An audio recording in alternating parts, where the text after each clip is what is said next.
Hi everyone! So July 31st is Harry Potter's birthday, which is coming up very soon.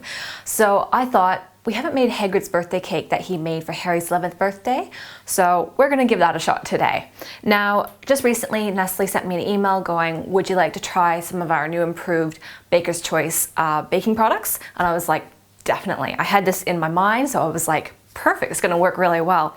So I actually had to do a bit of searching to find a chocolate cake recipe to adapt for this. I realized that we don't tend to make chocolate or even basic vanilla cakes in our family for birthdays.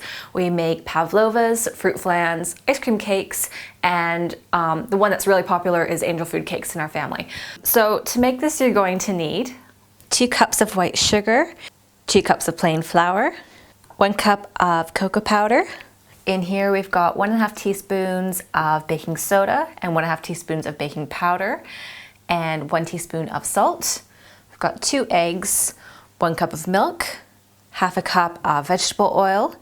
We're also going to pop in 2 teaspoons of vanilla essence, and we've also got 1 cup of boiling water. So we're going to start by preheating our oven to 150 degrees Celsius. We're going to grease and line our cake pan. So this recipe is as simple as doing this. We're going to take our flour and pour that in. We're going to take our sugar and pour that in.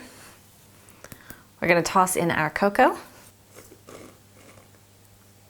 and our baking powder, baking soda, and salt. Then we're just going to mix that quickly. Then we're going to mix in our wet ingredients. So we're going to tap in our eggs.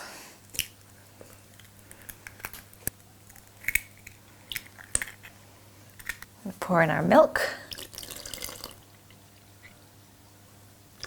our veggie oil, 2 teaspoons of vanilla essence. Again, we're just going to pop this down and give it a blend.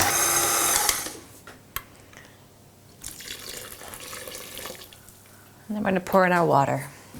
Finally turn that on once more. Now, because it's liquidy, I'm actually going to line it all the way up the side so the liquid doesn't have any chance of spilling out. I'm going to fill this very quickly, and then we're going to get it straight into the oven. Now we're just going to pop this into the oven, and we're going to leave it in there for about 50 minutes. Now we're going to know this is done because when we test it, the center is going to come out sticky, but it's not going to be liquidy. So once that cake's out of the oven, you're going to just let it sit and cool for a few hours. Now I baked it as one cake because I read somewhere that it wasn't fantastic as a layer cake. So what I've done is now that it's cooled, because it really rose up, I've taken my knife and just sliced it off so it's nice and flat.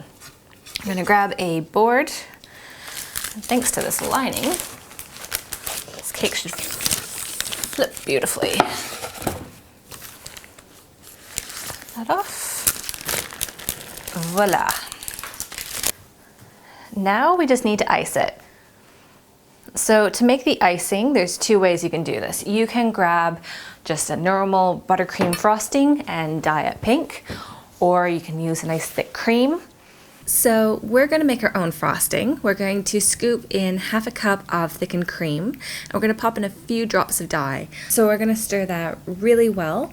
Then we're going to add in 250 grams of white chocolate melts. We're going to stir that so they're really coated. Then we're going to zap them in the microwave.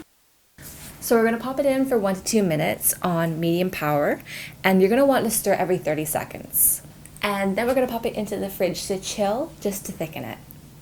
Alright, so we're finally down to the last part. So we've chilled our icing, our cake is cool. So that's a beautiful pink color. I'm going to grab a spoon and scoop that on. And take your palette knife. No, stay. Now this isn't for you, darlings. And because this is a cake from Hagrid, it does not need to be perfect. We are going to make this nice and thick. In the book it does say that Hagrid sat on it, so not perfect. And then we're going to quickly create an icing so we can write on the words. Now, for the writing icing, we can use buttercream icing or you can use royal icing. It really doesn't matter, just you're going to want to make sure that it's dyed green for the letters. Now, when writing, the only tip I'll give is draw the line down the center first and then work from that point outwards. And then to finish, we're just going to emphasize those lines again. So here we go. Here is the chocolate cake that Hagrid gives Harry for his 11th birthday. Now, I was thinking about this. Nestle is probably going to take one look at this and go, out of all the cakes you could have made from Harry Potter, you made this one. It's got wrong spelling, it's messy, but you know what I was thinking? This is probably one of the most special cakes out of the whole Harry Potter series. Actually, probably the most important recipe out of all of the series. Not only is it the birthday cake that Hagrid gives Harry, plus it being probably the first birthday cake he's ever received. I mean, it's not just a birthday cake, is it? It kind of represents the beginning of everything, not just for Harry, but for us as well. Now, fortunately, this hasn't completely come to an end. I'm not sure about you guys, but I will definitely be curled up on July 31st just reading the Cursed Child script book. And we've also got Fantastic Beasts coming out in November, which I'm so excited. I cannot wait for that to come out.